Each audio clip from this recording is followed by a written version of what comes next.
Bienvenue mesdames, mesdemoiselles et messieurs, très chers téléspectateurs de la chaîne JC4 TV. Nous sommes aujourd'hui dimanche, nous allons recevoir pour vous deux invités sur ce plateau. Il s'agit bel et bien du visionnaire et président national de la communauté missionnaire Cité de la Grâce, le révérend prophète Daniel Dinanga Moukaya. Il est ici accompagné avec le vice-premier président de la communauté missionnaire Cité de la Grâce, les pasteurs de l'église Arbre de Vie, les pasteurs Grâce Sibongo. Ils sont là, bonjour. Bonjour, bonjour, j'attends mon frère. Oui, merci beaucoup. Bonne santé, Bino. Par la grâce de Dieu, ça va. Voilà, il y a un na plateau na biso pour la bongo activité où ils allaient bongo annoncer, ils allaient conférence des pasteurs. Est-ce que tu vois ils allaient ni conférence où vous allez organiser? Conférence auto-organisée, on est en train de préparer, comme nous sommes dans votre plateau, on est en train de parler sur une conférence qu'on a dénommé plutôt Objectif Lola. Avec le thème que nous allons parler, affectionnez-vous des choses d'en haut. Donc, qui est l'orateur principal, mon père, le révérend apôtre Gabriel Sanga, qui sera notre orateur principal, qui va nous parler par rapport à ces thèmes. Donc, pourquoi Objectif Lola? Parce qu'aujourd'hui, nous étant comme des dieux, beaucoup de personnes ont oublié l'objectif principal de la mission que Christ nous a envoyée. Raison pour laquelle on essaie un peu de réfléchir ensemble avec la pensée divine, que nous puissions organiser des assises pareilles. C'est pour ramener la réflexion des hommes de Dieu à la grande mission que le Seigneur nous a envoyée. Parce qu'aujourd'hui, nous les hommes de Dieu, nous sommes beaucoup plus focalisés sur le matériel, sur la renommée, sur des choses de futilité, au lieu de ramener les gens vers l'objectif principal qui est notre cité céleste. Raison pour laquelle on a dénommé Objectif Lola. Est-ce qu'on peut connaître ici, ensemble avec nos téléspectateurs, sur d'être quoi les thèmes, soit des thématiques que vous allez débattre tout au long de cette conférence? Bon, ce n'est pas une conférence débat, c'est une conférence des pasteurs, oui. Pasteurs, parce qu'il y a la conférence débat et aussi la conférence que les hommes de Dieu viennent pour écouter. On n'a pas voulu faire ça une conférence débat parce que par rapport à notre dénomination... Donc ça sera comme une école? Oui, par rapport à notre dénomination, vous voyez déjà, on a dénommé Objectif Lola. Est-ce que quelqu'un peut chercher à faire le débat pour aller au ciel? Non. Je ne pense pas. Est-ce que quelqu'un peut chercher à savoir beaucoup de choses à l'intérieur par rapport à un débat quelconque? Je ne pense pas. Donc même le thème, vous voyez, le thème c'est « Affectionnez-vous des choses d'en haut ». C'est-à-dire, on est en train de parler. Vous savez, je vais vous dire une chose, mon frère. Beaucoup de personnes ont oublié même l'identité de leur mission. Et aujourd'hui, nous voulons un peu faire comprendre beaucoup de personnes que dans tout ce qu'on peut faire, c'est qu'on obtient par la prière, doivent être gardés aussi dans la prière.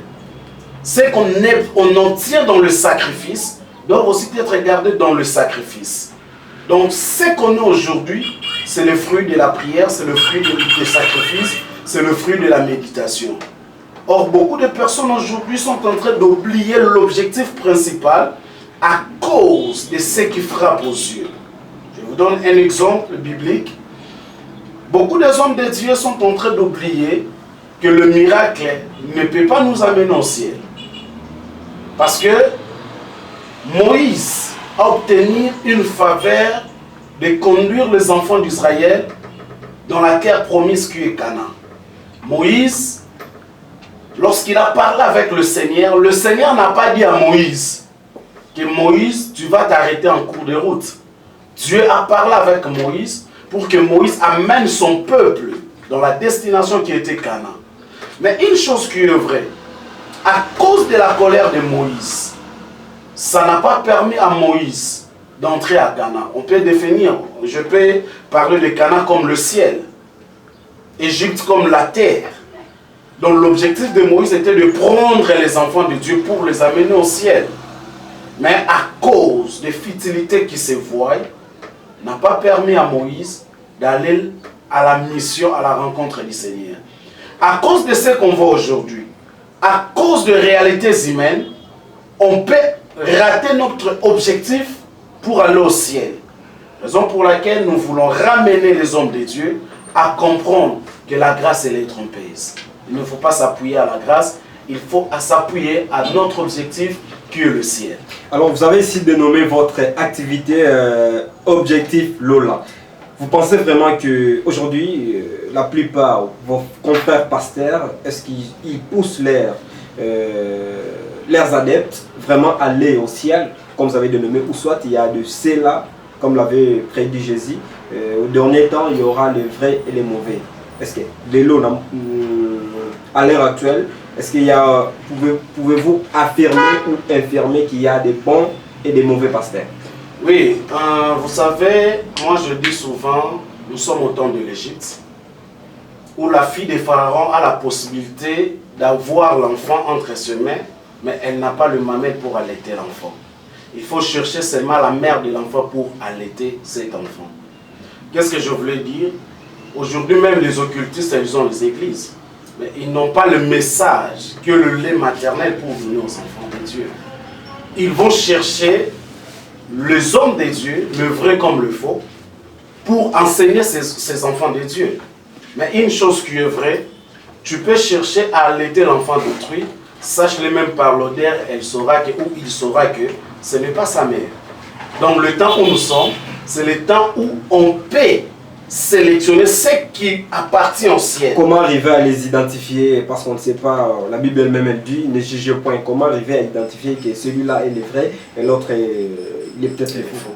Bon, une chose qui est vraie, écoutez, le Seigneur dira un jour, lorsque les apôtres sont venus pour le rencontrer par rapport aux ivraies et le blé, écoutez ce que le Seigneur dira. Les disciples ont dit ceci, nous avons trouvé, là on avait sémé le blé, on a trouvé aussi l'ivraie. Le Seigneur a dit, laissez-les croître ensemble. À la fin du temps, on saura. Le problème est que il y a des bleus qui sont les enfants de Dieu, qui se trouvent au milieu des ivraies. Mais le message qui doit être prêché, comment fais-tu que tu prêches un message sans mettre Christ au centre? Parce que le message de vrai doit être centre-Christ. Le Christ doit être au centre. C'est Christ qui doit être élevé. Mais comment est-ce que vous pensez pour ceux-là qui disent que la prophétie attire et l'enseignement fait asseoir? Est-ce que vous pensez vraiment que lorsqu'on est peut-être basé sur des prophéties, c'est pour attirer plus de fidèles, ou soit on peut aussi prophétiser sans toutefois se faire des idées? D'ailleurs, la prophétie, elle est biblique. Une chose qui est vraie, lorsqu'on est en train de prophétiser, ce n'est pas mauvais. Mais une chose, chaque prophétie doit être liée dans la parole de Dieu. D'ailleurs, la vraie prophétie, c'est la parole de Dieu. Amen. La Bible nous dit, lorsqu'un prophète dira quelque chose et la chose ne se réalise pas, cet prophète doit être lapidé. Donc ce n'est pas un vrai prophète de Dieu. La prophétie, elle n'est pas mauvaise, mais l'enseignement, c'est la base de toutes choses. C'est comme dans une maison, on peut avoir la possibilité, le courage de chercher l'argent.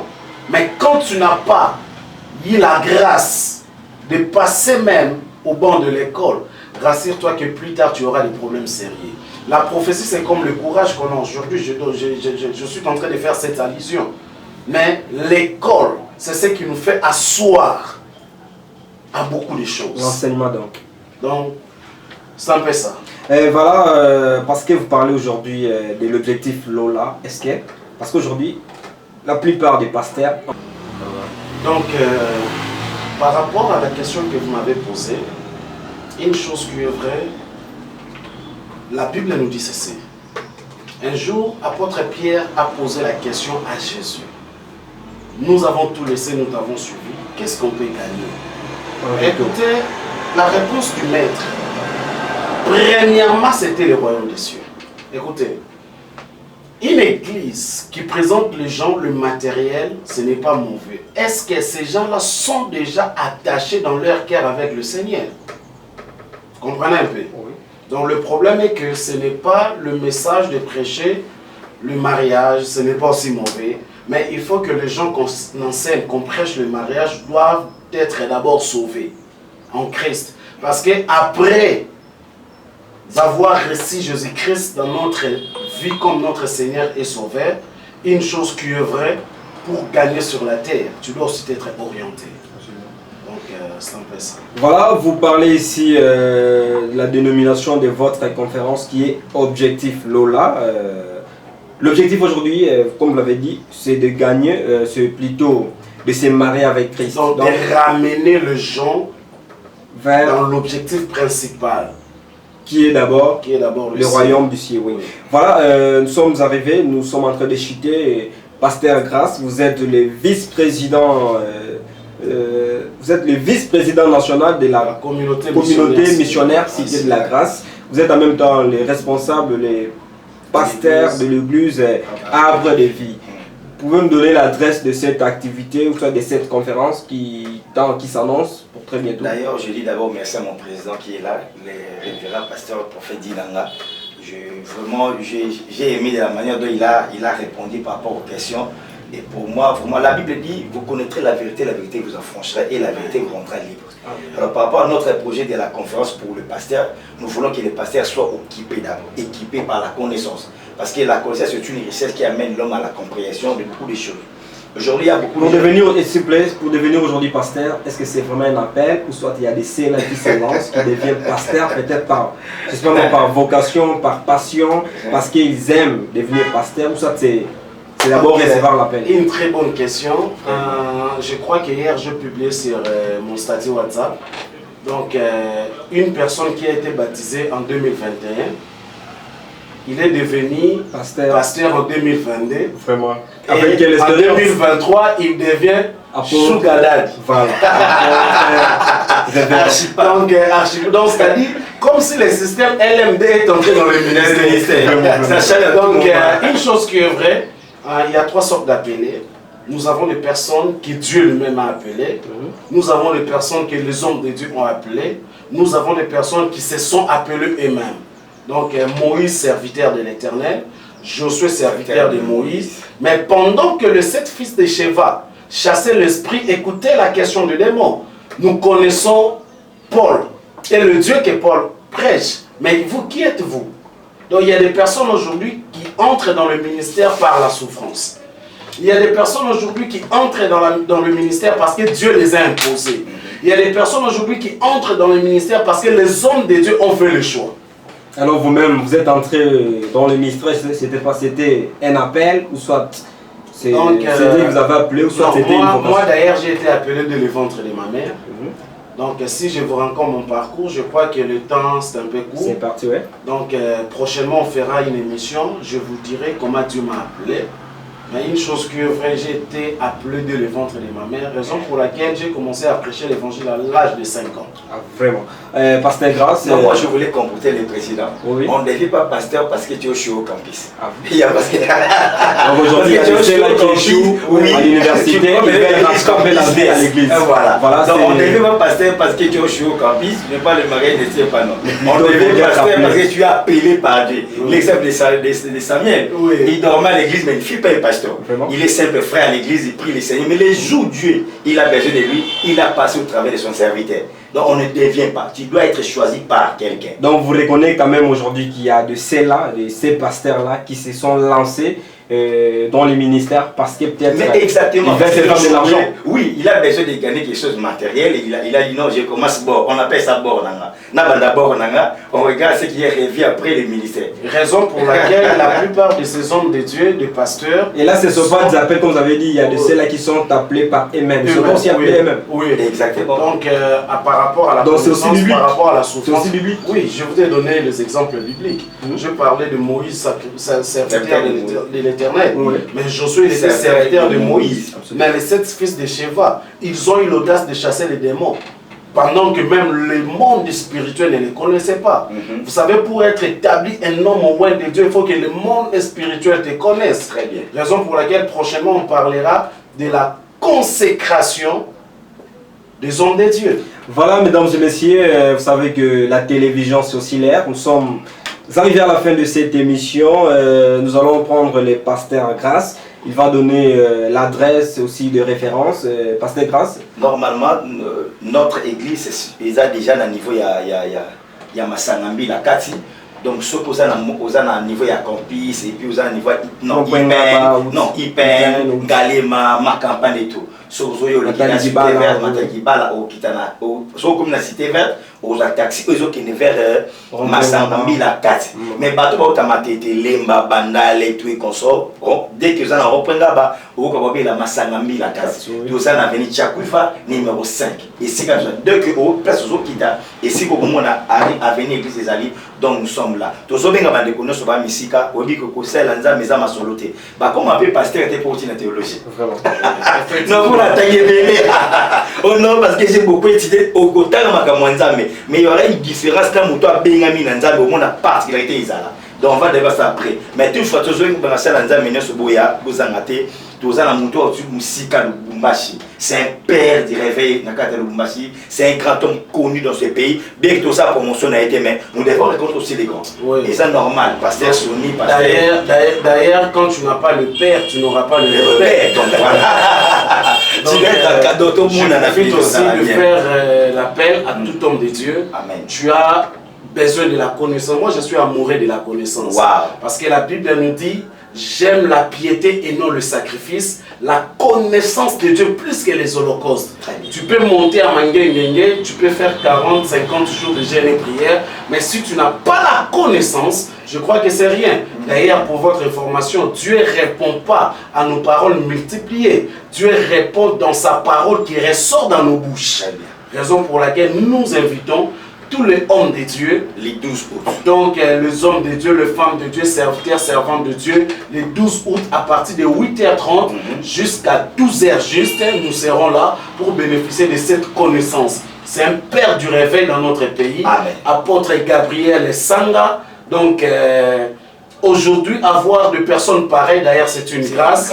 Donc c'est une grande bénédiction. Aujourd'hui, il est à Lubumbashi, mais bientôt, il va s'imposer à Kinshasa par la grâce de Dieu. Amen. Quand on dit il va s'imposer, ce n'est pas il vient écraser les autres. Il vient pour que les esprits de Kinshasa s'inclinent devant son Dieu, qui est notre Seigneur Jésus-Christ. Donc, c'est un peu ça. Voilà, mesdames et messieurs, comprenez qu'il y a tellement de la matière. Nous vous promettons d'en revenir dans nos prochains numéros pour en débattre. Continuez comme ça de vous abonner très massivement sur votre chaîne JC4 Télévision. Et surtout, bon dimanche à tout et chacun. Merci, à très bientôt. Merci beaucoup. Merci.